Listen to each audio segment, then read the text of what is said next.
सिया राम, सिया राम, सिया राम, सिया राम, सिया राम, सिया राम। श्रीमद् वाल्मीकि रामायण के बालकांड का 20वां सर्ग। राजा दशरथ का पुत्र देने से इनकार करना। 2 घड़ी मूर्छित रहने के बाद राजा दशरथ फिर सचेत होकर बोले, मेरा राम तो अभी 16 वर्ष का भी नहीं हुआ है, इसलिए उसमें राक्षसों से युद्ध करने की योग्यता ही कहाँ है। मेरे पास अक्षौहिणी सेना है, अच्छा होगा आप इन्हें साथ ले जाएं।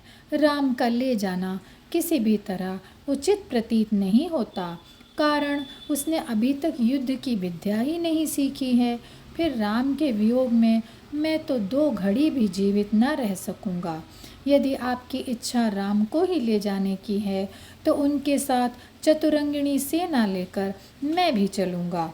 कौशिक नंदन, 60,000 वर्ष की अवस्था में मुझे बड़ी कठिनाई से पुत्र की प्राप्ति हुई है, अतः आप राम को ना ले जाइए।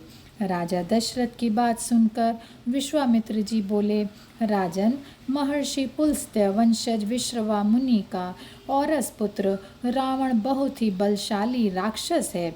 उसकी प्रेरणा से 2 बलवान राक्षस मारीच और सुबाहु इस यज्ञ में विघ्न डालने आया करते हैं।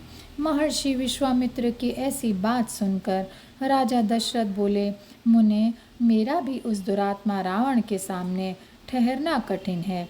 फिर मेरा देवोमय पुत्र तो युद्ध की कला से सर्वथा अनभिज्ञ है, अतः आप मुझ मंदभागी दशरथ और मेरे पुत्र पर कृपा करें। इसकी अवस्था अभी इतनी कम है, मैं इसे किसी भी तरह नहीं जाने दे सकता। मैं उन दोनों में से किसी के साथ युद्ध करने चल सकता हूँ, लेकिन अगर आप मुझे ना ले जाना चाहें तो मैं भाई बंधुओं सहित आपसे अनुनय विनय करूँगा कि आप राम को छोड़ दें। राजा दशरथ के ये वचन सुनकर विश्वामित्र के मन में क्रोध का आवेश हो आया और वे इसी क्रोध में जलने लगे। और यहीं पर यह अध्याय समाप्त होता है।